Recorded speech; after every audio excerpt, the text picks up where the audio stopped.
從健康工作坊、粉絲見面會到現場表演，眾多知名內容創作者經已現身澳門，為澳門注入活力與創意。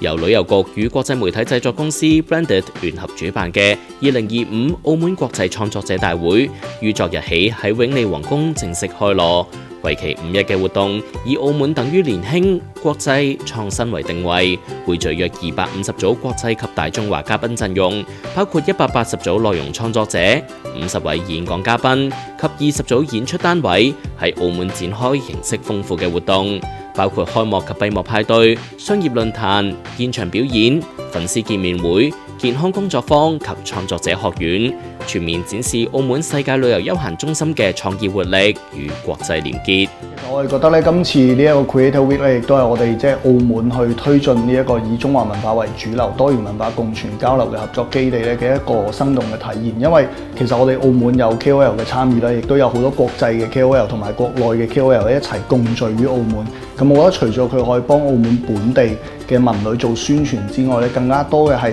可以通過我哋呢啲人與人之間嘅交流，可以令到我哋更加多唔同嘅國家嘅青年朋友，佢哋可以喺呢一個活動入邊咧，可以得到一啲叫做深度嘅交流同埋合作。究竟佢眼中嘅澳門又係一個點樣嘅澳門呢？或者係佢喺內容創作上面又有啲咩心得可以去分享翻俾我哋？呢個係我哋最期待嘅。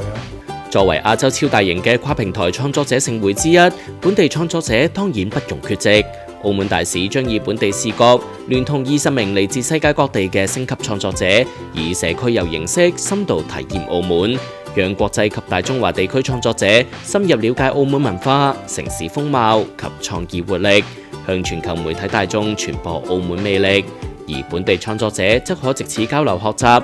開拓本地創作者嘅發展空間，並創作澳門故事。今次唔單止係淨係一個國家或者地區嘅網紅朋友嚟到我哋澳門呢一度，其實係真係嚟自世界各地唔同嘅國家、唔同嘅州份。我相信佢哋嘅創作嘅諗法啦，或者對一啲事物嘅睇法，甚至可能好多唔同關於剪片啊、拍攝嘅技巧咧，都會有啲唔一樣嘅。咁所以佢全部都邀請晒嚟澳門嘅話，我哋就希望可以從佢哋身上學習更加多，再將啲可以用到嘅對澳門好嘅東西，對整個我哋帳號發展好嘅內容嘅話咧，都可以吸收到，令到我哋都可以成為一個更加成功嘅 KOL， 同埋我哋其中更加成功嘅一個內容創作者咯。